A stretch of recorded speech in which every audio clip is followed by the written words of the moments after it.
And we're live. Yo! We're back. We got fan favorite Kessner with us. People clamoring for the return. I said week 1, we're going to get him back. So here he is. And Josh, how are you doing? Yeah, doing well. Obviously, football season, some coaching, but this is my first year coaching my son in tackle football as well. So I'm doing 8U tackle football in addition to working with Salem. Yeah. Nice. And you were able to crush the Tusky head coach in this last week.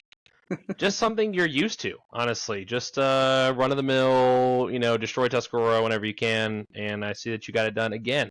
So congratulations. We better not play them this year because Salem, we have a lot of young guys, and it's been a rough start to our season. So. Well, I'll tell you, JT and I neither of us are coaching. There's a new coaching staff over there, and they're not good either. So you kind of would want to play them, to be honest. They're not very good. But here we are, Justin, off a crushing defeat from our ranked 12 team.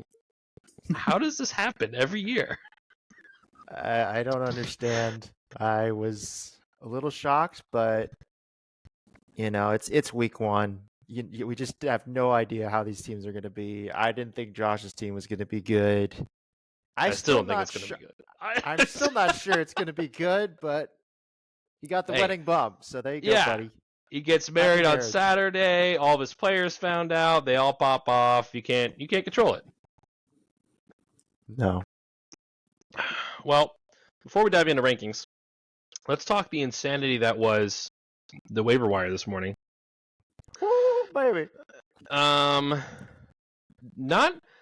think, and I'm just shooting off the cuff. I feel like we've had more waivers, like on a week 1, we've had more waivers go through before.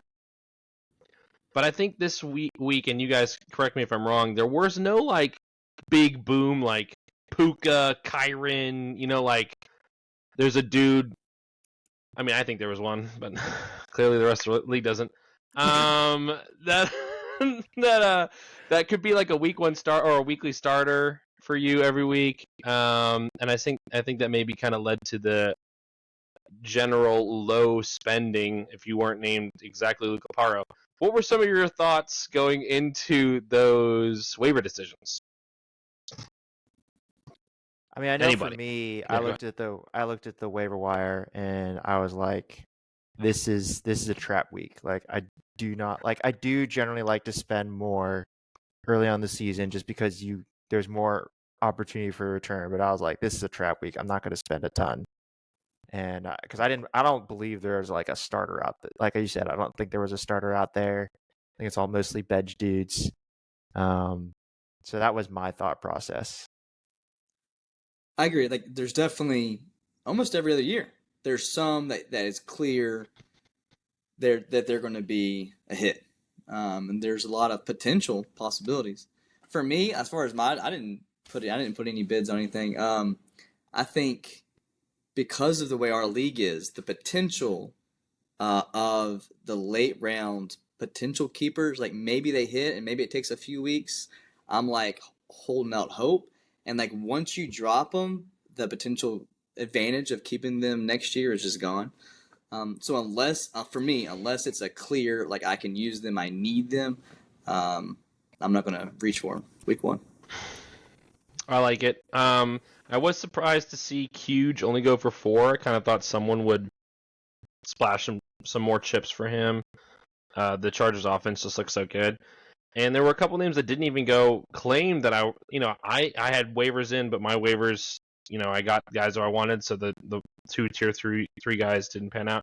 That I was shocked to see that they're still on the waiver wire, not because I think they're auto ads, but I think there are still players on rosters that maybe I wouldn't hold on to. But I think Josh brings up a good point that there's some more value in holding on to some of these later round guys because maybe the situations change, maybe they do break out.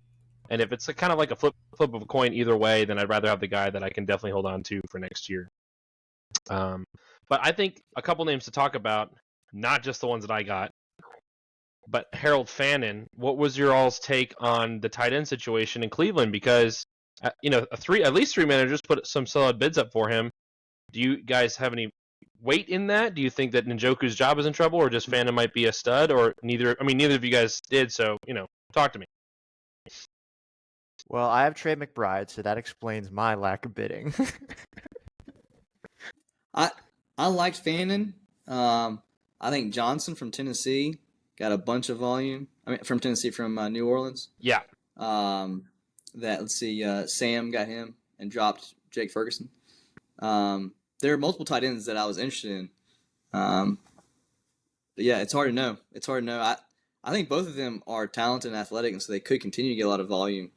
I don't know. It's just hard to know. Is it 1 week thing, or is it going to be the norm? I don't know. Right. And then, we'll finally let's talk about the guys I spent way too much money on. Keyshawn Boutte, if I'm pronouncing that right, I think could be a weekend starter. Just looking at his production with Drake May, clearly the league does not, which is why I was telling JT today, because I saw him during lunch. I was like, I think sometimes I assume that we're all on the same wavelength. Like, I assume I'm thinking the way you're thinking, and I'm like, I gotta have this guy. And I have to kind of remember that people value people differently, because to me it was like a smash. Like, I think I had him at 12 this morning at 8 a.m. and I kept bumping it up from 8 to 10, just like kept going. And I was like, okay, I have to stop at 22. Like, if someone spends more than 22, I just can't afford it. And I could have got him for 3, so that's painful. But do you not see the route for success there? Like, I feel like his production with May dating to last year was really good. I don't know how I missed him in the draft. I mean, for me, like, I had a bid in for him, so I think there is some potential. I'm pretty pessimistic that it will continue. I don't believe he's the most talented wide receiver on that team. I think he's. I don't know. I'm not high on the Patriots situation. I don't think they're going to be a great offense. Don't think there's going to be a ton of volume. I don't think he's super talented. I was willing to take the shot, just to, hey, maybe I'm wrong, but my feeling is like I don't see it. He wasn't a super talented guy going into the draft, so.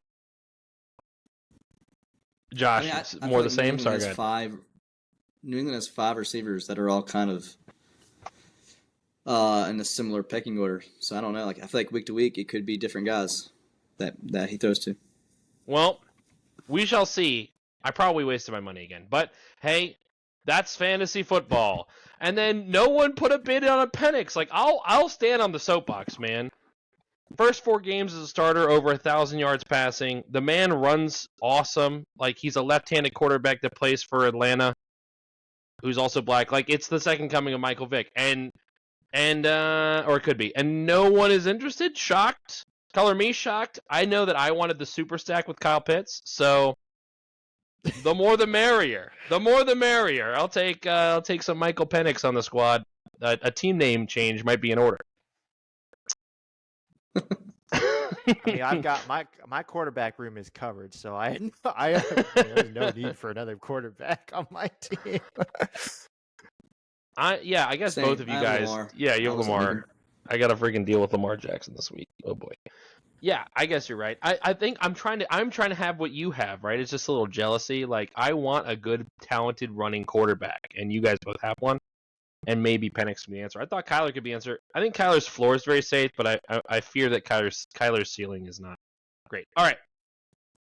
I mean, let's talk rankings. Go back there. Oh, I was just going to say that even if I didn't have a good I don't think I would be in Penix, because I don't believe he's actually a running quarterback. I think he just happened times and got a touchdown. So, yeah, that's why I would be in. Well, we shall see. I think that he scampers quite nicely, but again, I'm alone in my thinking. All right, ranking time. We were able to get Josh's rankings into the Matrix, which is awesome because I think it does flavor it a little more. We are almost all in lockstep with a couple teams. And let's start with our bottom ranked team. And this is kind of a shocker because Justin and I have a different person at the bottom. And we actually agree about our different person at the bottom. But because Josh has the person we think should be at the bottom so much higher on his rankings, there's a different team at the bottom than Justin and I think should be there. So we're talking about Santos. Santos at 12. Sorry, go ahead, Josh. I did get him like 2 minutes before the night. Full disclosure, I made that list in about 30 seconds. Yeah. So that's about as much thought that went into it. So. I gave him no warning. I literally was like, "Hey, Josh, we're about to record. Can I have your rankings?" He had no time to prepare. That's totally on me. So maybe he'll kind of come in line. Not that he should, because his rankings are his rankings. So Santos is at the bottom, and I feel like everything we said about this team came to fruition in week 1. Josh Allen's amazing. Yes, everyone agrees. The running backs are lackluster. The receivers are a question mark.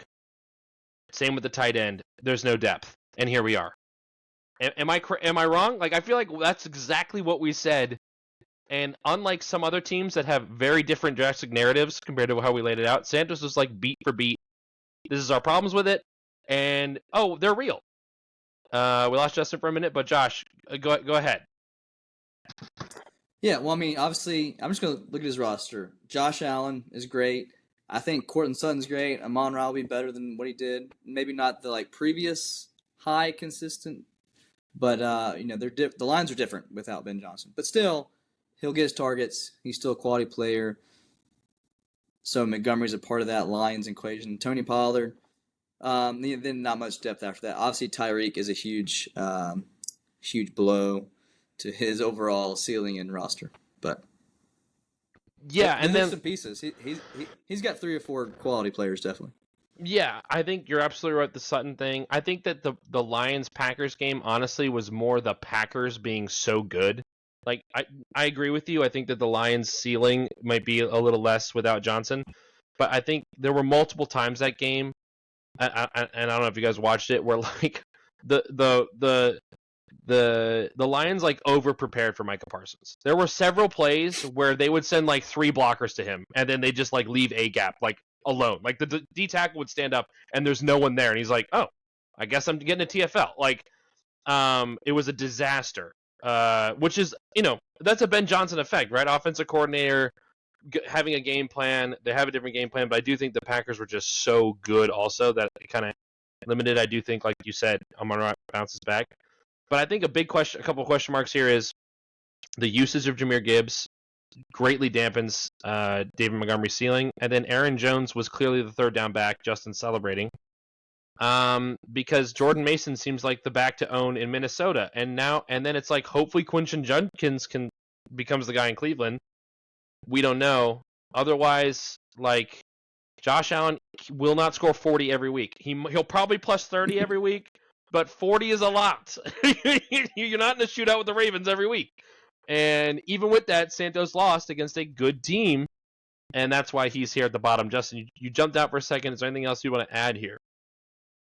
No, I mean, I think this is kind of like almost like last year. I feel like this team's ceiling is probably 110 max. Like, this is the team's ceiling right here. The floor is good because Josh Allen is so good. But the ceiling is so small that I think Santos is already -1 in expected wins. I expect him to look unlucky just because he's always going to be like just scoring enough points where, if you don't come with, a good game, you're going to lose, but not enough where he's going to beat any team that has a higher ceiling. So just average, probably. Agreed. All right, well, there's Santos. Santos hit me up in the DMs. He hit me up last time. He was like, are you crazy, 11th?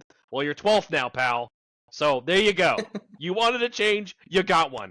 All right, we're going to the 11th team. Speaking of a change, -7 on the board, just tumbling down the rankings. It's JT. It's JT, and I have him at 12. Justin has him at 12. Josh, with 10 seconds to look at his phone, put him at 9. I bet if he looks again, he'll put him a little lower, which will probably kick Santos down. Now, to be fair, Justin and I have Santos at 11, so it's not like a big change. It's not like we think Santos is much better. He's still at the bottom. But JT is able to sneak away with 11 this week, maybe undeserved, on a glass cannon build that just shattered. His name is George Kittle. He's gone. Bo Nix flopped. A.J. Brown was a disaster. Trevion Henderson hasn't taken over the backfield, and I think the biggest problem with JT's team is that there's no startable bench pieces. You got Caleb Johnson, who's a slow burn. You have Rashid Rice, who's a slow burn. And that's it. Like, that's the depth. So without that, you just have to keep rolling out your starters and hope that they turn it around. Justin, what would you do if you had this squad? Would you panic, overreact, buy? What would you do? Oh, that's a great question. I don't know, to be honest with you. Partly cry because I mean you can't do anything with Kittle now that he's hurt. Other than you could put him on the IR. I guess that's good. I guess, and he might already be on the IR. Looking at week ones, but he is. I think you can. A trade can definitely happen. I think there's definitely assets here people would be interested in. I don't know if I would be trading yet. I think you just gotta wait it out and just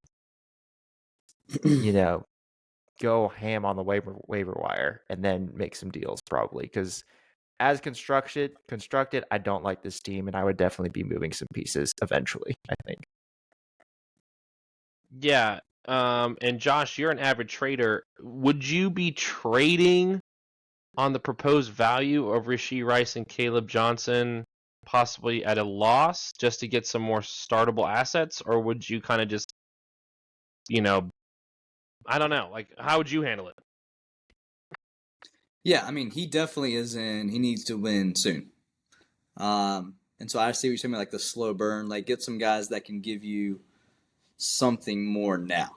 Or else it'll get, because of the injuries or just the underperformance, he could get in the hole after a couple weeks if he doesn't get some more help now.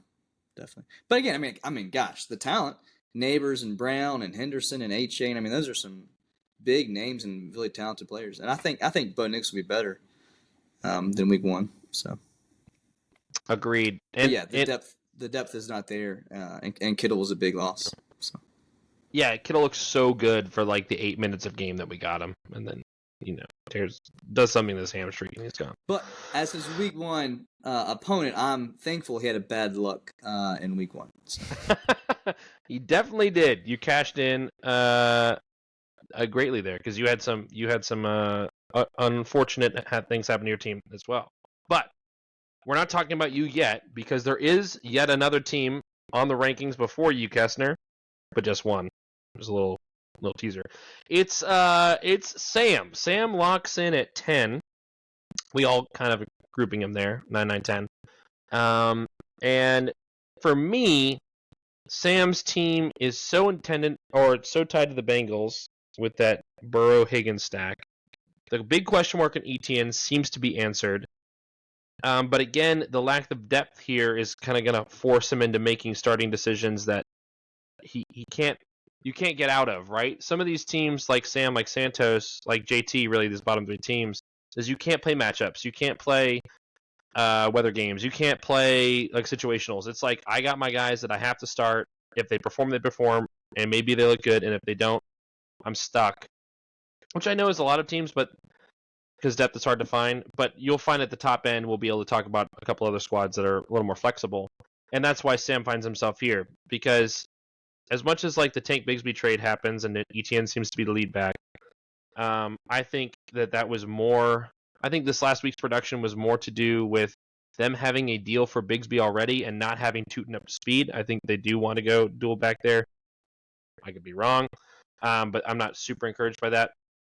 And what is with the Bengals always starting off like they look like poop for the first 3 or 4 weeks? Like, I don't get it.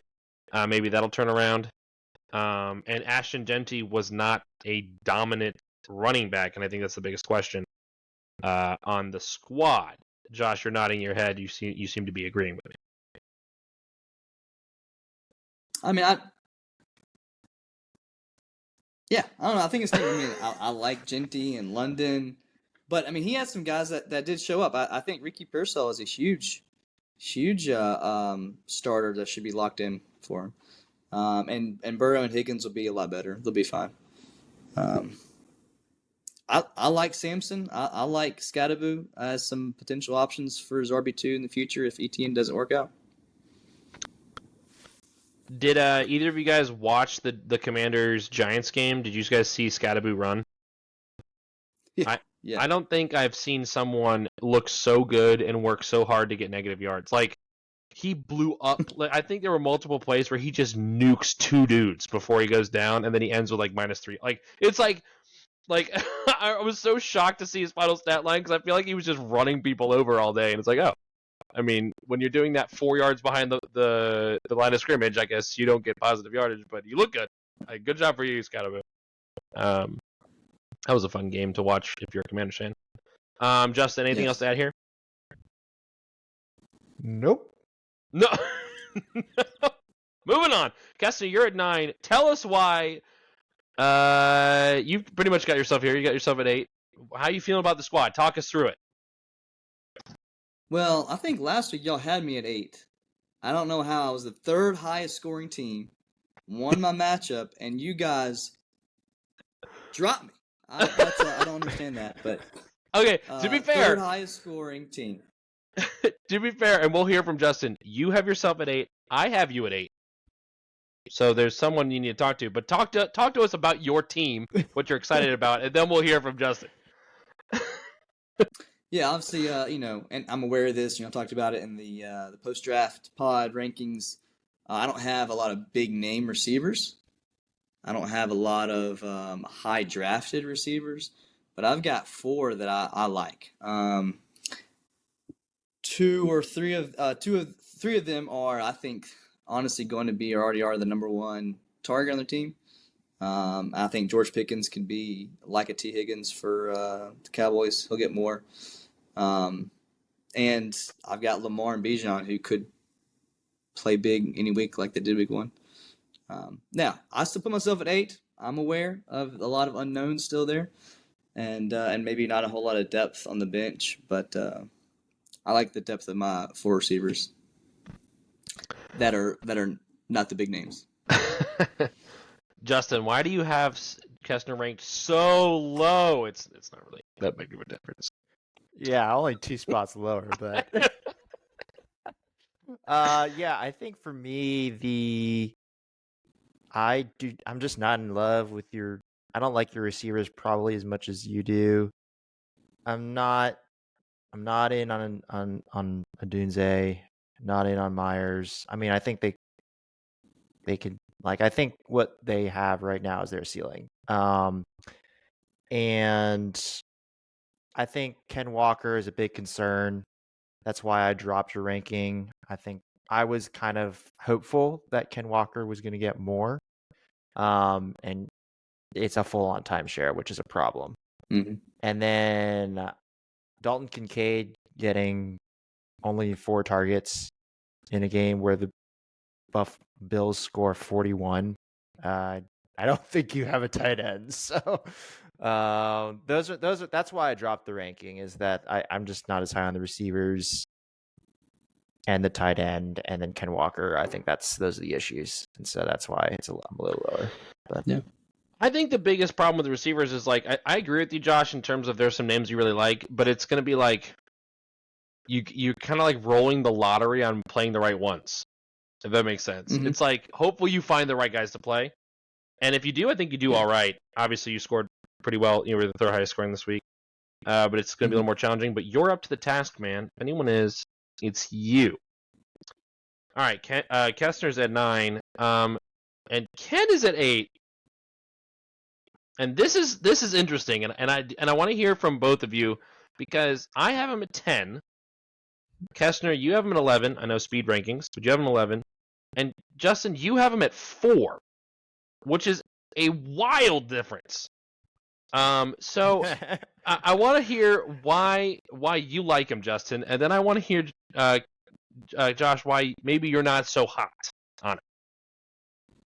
So my ranking is Christian McCaffrey is currently healthy, which means Ken has by far the best running back room in the league. Like, it doesn't even come close. CMC and Chase Brown, who I'm super high on Chase Brown, like that's gonna carry Kansas a lot of wins. And then the receiver room is fine. Like Jalen Warren's a pretty good like third back. So he's got a great running back room. I really like Keon Coleman. I think he's due for a breakout this year. And we saw it in week 1, 11 targets. That's phenomenal. Deebo Samuel looks like a value. I don't know if he can continue it through the year, but for right now, I think he's very involved. 10 targets, and a lot of designed plays for him, so he's looking good.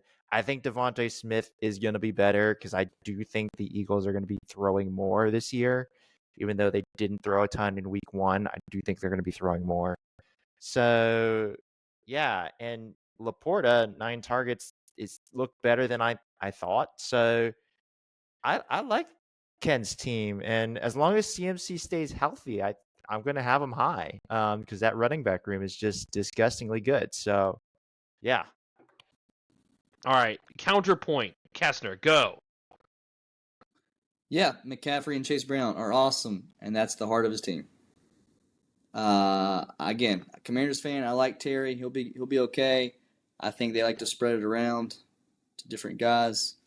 That's it. I think there's a similar situation with your team, Josh, as Ken is. You have some receivers that are names that you like. I think Keon. I like Keon a lot, but there are these names that, like, again, you're gonna have to play them right. Like, I don't think there's any gimmies. I think the double commander situation is a prime example of that. Like, he played the wrong one this week. It worked out.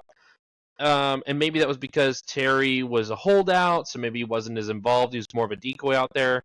I don't know. I do think that Debo being involved is awesome for Debo and for the Commanders, but I think there's a little bit of a roll of the dice there, and I think that's why I have him lower, because I don't think Baker's going to be what Baker was last year, and I don't think that Laporta is going to be any good. I know he had 9 targets. That game was weird. Like, I am full question mark on the Lions right now. He still could be good. I just don't know. I think that game was so skewed with how good the Packers played that I want to see more Lions. And I don't know. I think that there are teams that have a lot more ceiling than Ken, but solid roster. Okay. Moving on. There's 3 teams we all agree with. This is the first one. It's Justin. We all say Justin's at 7, so Justin's at 7. So Justin's here sitting at 7. We all agree. He's just below the median line. There's some question marks. There's some good players. Justin, give me what you're looking forward to, hopefully, in the next couple weeks here with your roster. Yeah, I'm looking forward to. I mean, I continue wanting to see more from my QBs. I'm super encouraged. I think from week 1, Justin Fields was a monster, and I think he could be a league winner if he keeps doing what he's doing, obviously. And I was also super encouraged. Like, even though Caleb didn't look super great from an NFL like a real world standpoint, from a fantasy standpoint, he looked fantastic. So I'm liking where the QB room is at. I didn't get a ton of touchdowns last week. That's probably why I lost to Josh. Josh got all the touchdowns. I got like none of them. So, but the volume is there for Evans, for McBride, even for Travis Hunter. Travis Hunter led the Jaguars in targets and receptions, which is far more than I was hoping for at this point in the season. So I'm encouraged by that. RJ Harvey, more involved than I was thinking he would be. The wide receiver room is just banged up. Losing Worthy was a real blow. So if I can figure out the wide receiver room, I think this team, it's got the bones of being a really great team. And just the fact I'm not panicking in week 1 or 2 is an improvement. That's what's happened the past couple of years. Is I just come out of the draft with a terrible team, and I don't have a terrible team. So I'm like that. Yeah, I think your team's good. Justin Fields is obviously a huge revelation, and I think there's some pieces that you saw some really encouraging signs from. You mentioned Caleb Williams.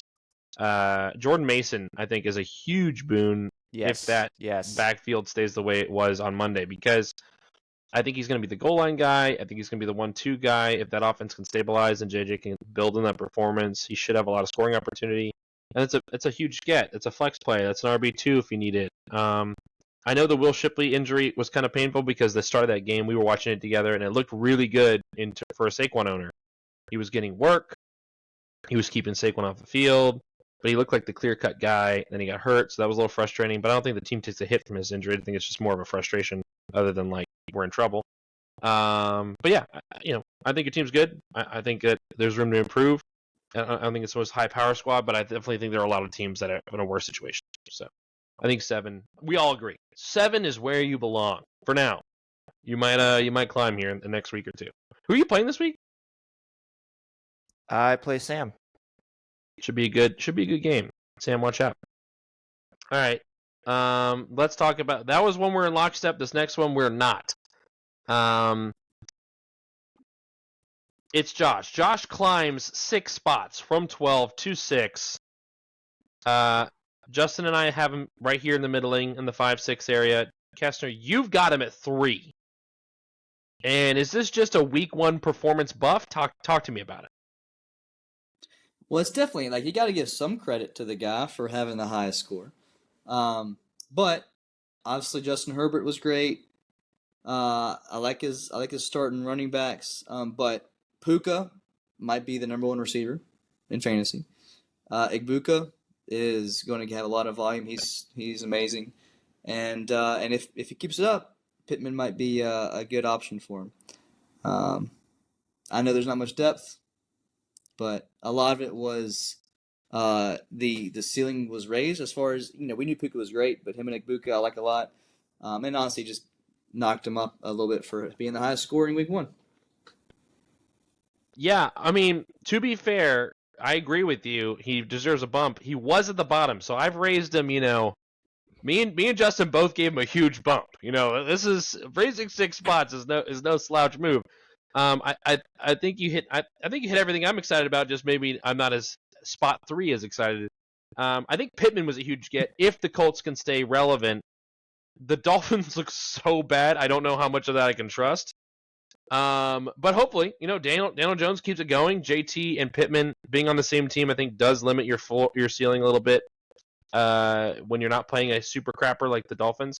But yeah, Igbuka looked awesome. And like Justin said earlier about their matchup, it was like touchdown, touchdown, touchdown, touchdown, which really helps your overall top end score. But it's good to see that your team can do it.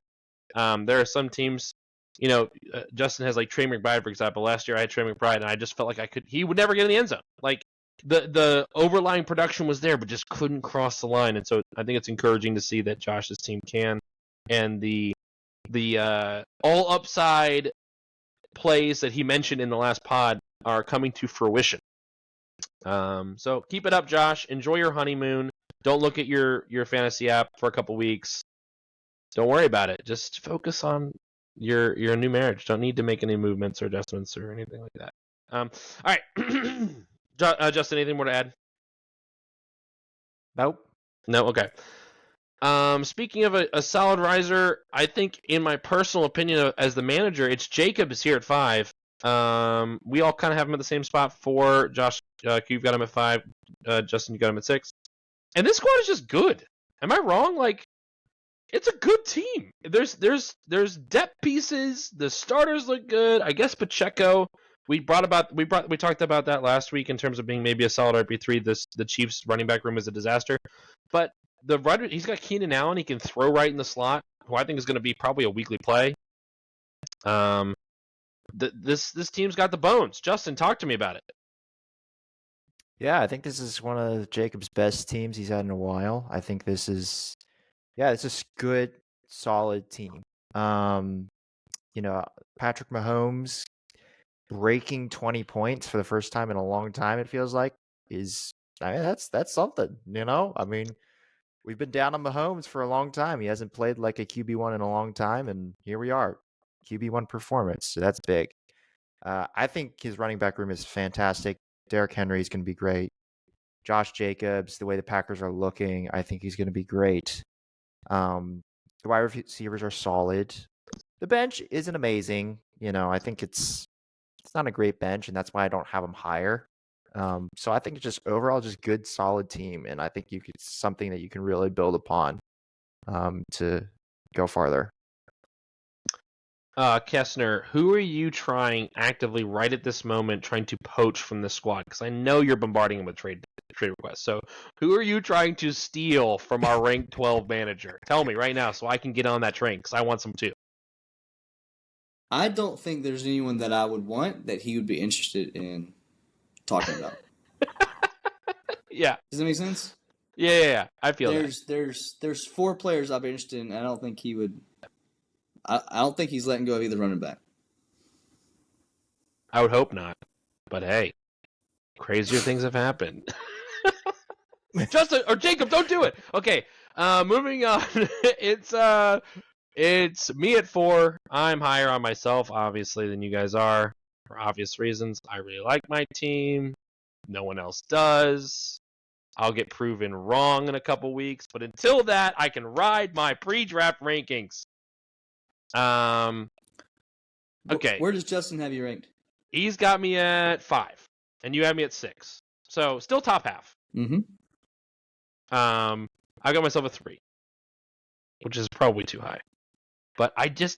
I like my team, man. I know they didn't perform as well. I know, but the running back volume looked good. The Jamar Chase and Brian Thomas Jr. is a big question, right? Like, I think I 100% trust that the Bengals are going to get turned around. I'm not worried about that. The Jags are a big question mark.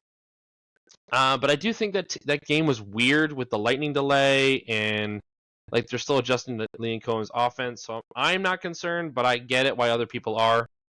I just think it was a weird game. But talk to me. Why am I too high? Anybody, bring me down.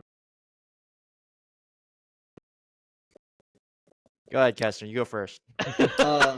Kyle Pitts. Kyle Pitts was good. Maybe I just had you down because I'm seeing you spend a bunch of fab that no one else is bidding on. So maybe that's why I'm lower. Hey, fab in the bank matters. This is week 1, man, and Luke's got out half of his fab. But you gotta spend it to get the players, man. You don't have Penix on your team. I do. Sorry, go ahead.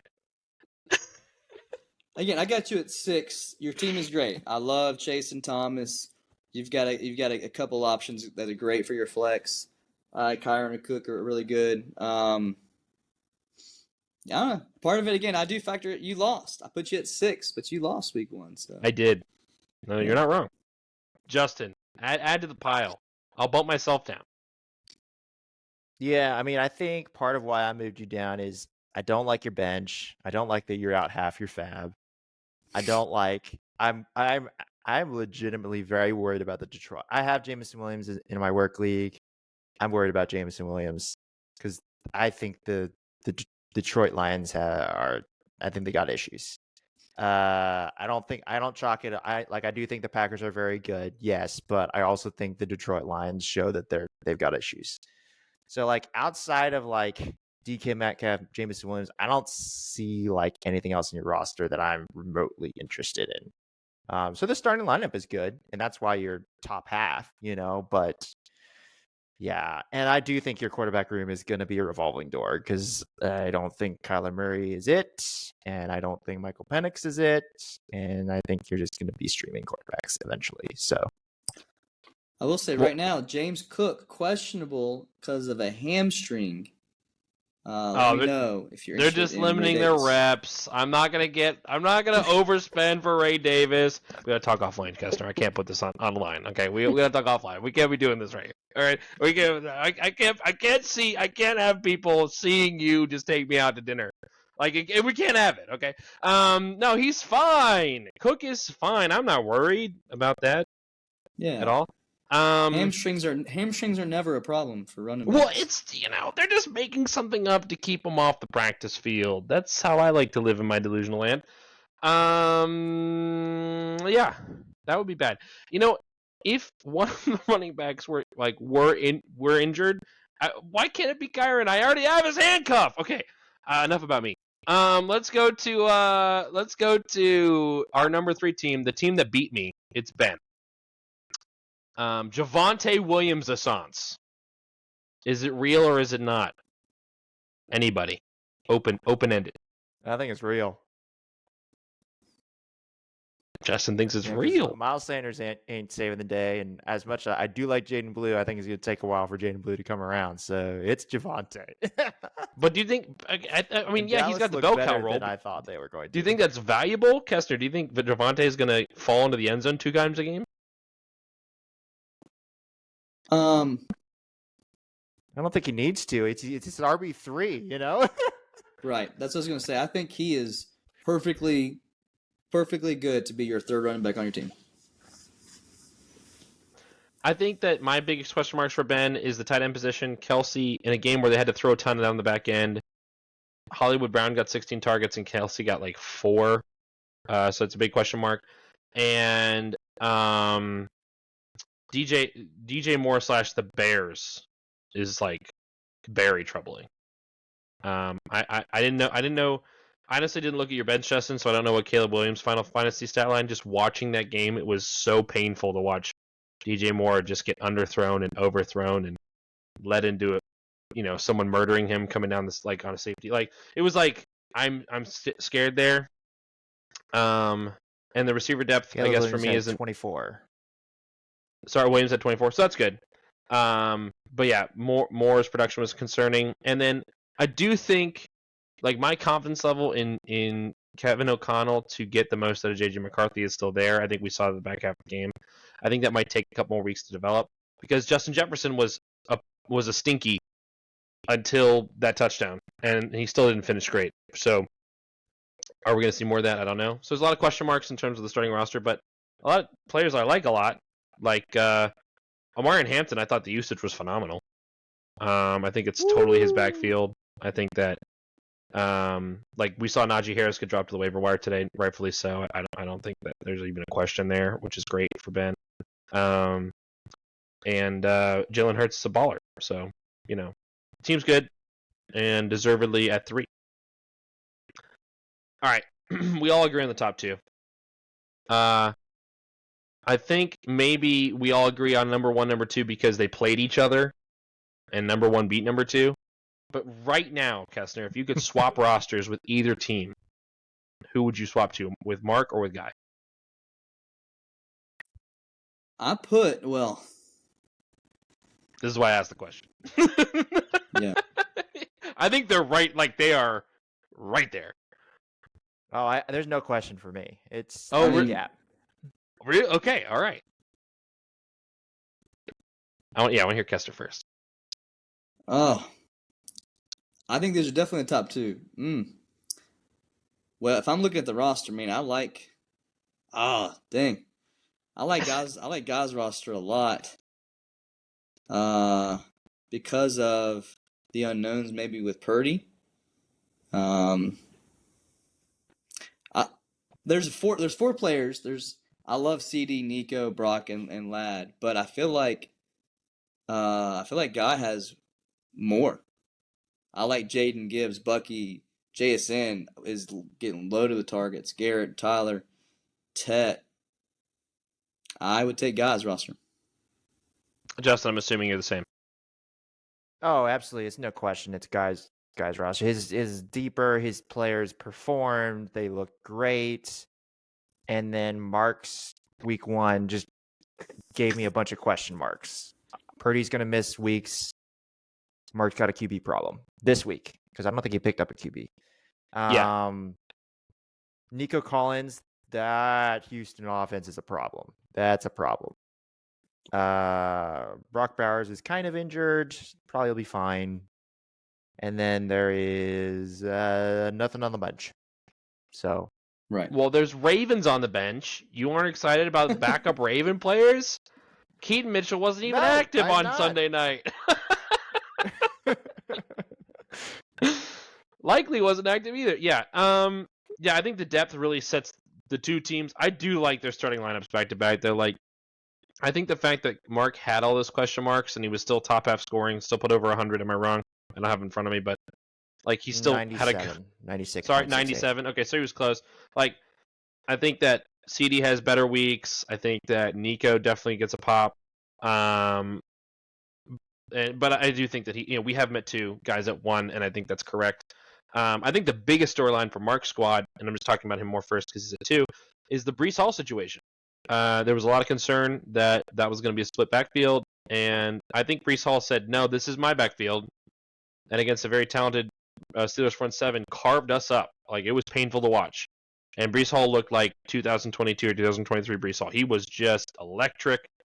And Braylon Allen looked very much like the plotter. He did fall into the end zone, but you can't vulture everything, especially when Breece is going to break one from 40 yards out.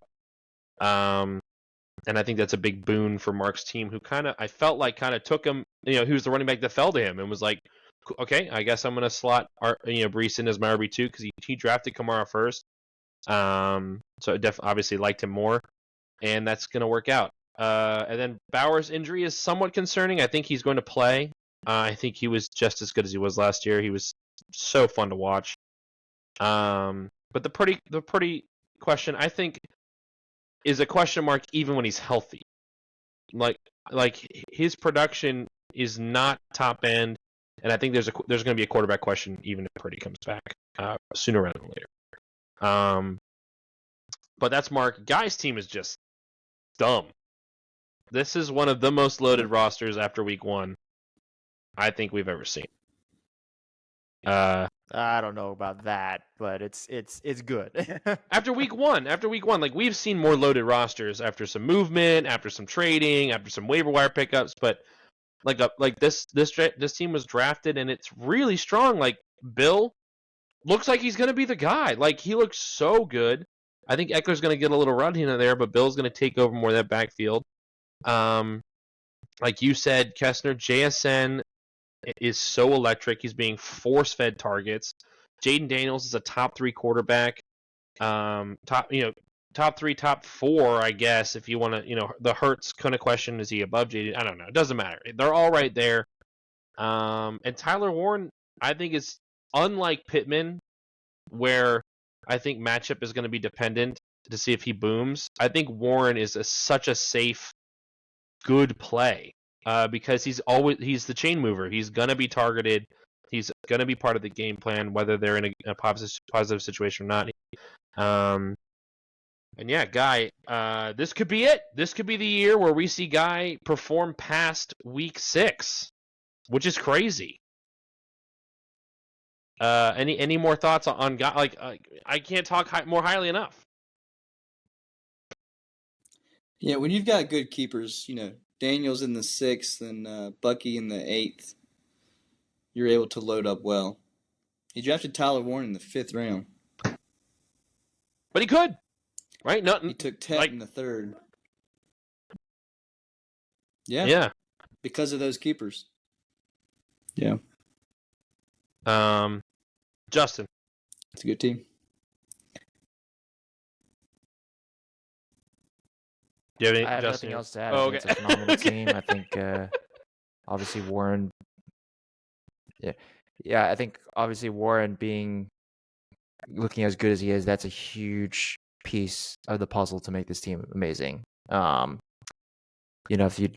Because he essentially has no holes. Like running back's great, wide receiver's great, quarterback great, and tight end solid if not great. So yeah, no holes, and the bench is phenomenal. So except Jared Goff, you can probably drop Jared Goff.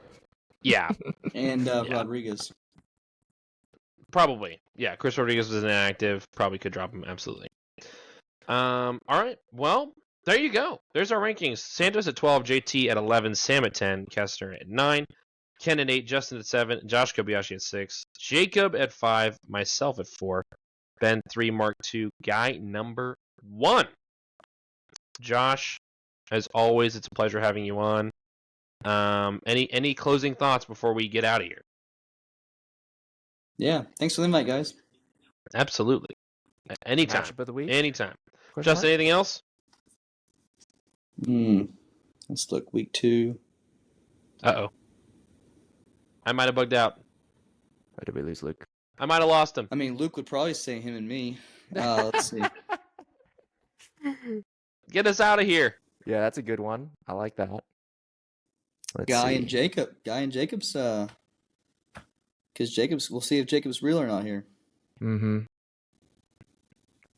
Yeah, I would say I like yours and Luke's. I think that's going to be very tight because because Luke's squad obviously underperformed last week.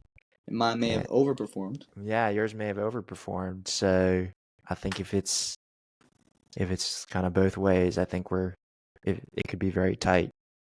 And I think your matchups are probably better. My matchup's pretty good. Yeah. Yeah.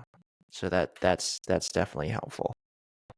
And then we'll see what happens with James Cook, because if James Cook is hurt, that would be huge. That could be interesting. Yeah. So, but I expect Chase and Thomas to come back and have a big week after a bad week one. Yeah. Luke, our matchup of the week is you and Kessner. Hey, I would wish you good luck, but I need a win. You have no idea, Josh. I need this win. Please, I beg. You do. I'm hoping for a James Cook hamstring to not be ready for Sunday. No, don't say that. We gotta talk trade after this. Okay. All right. Okay. Okay.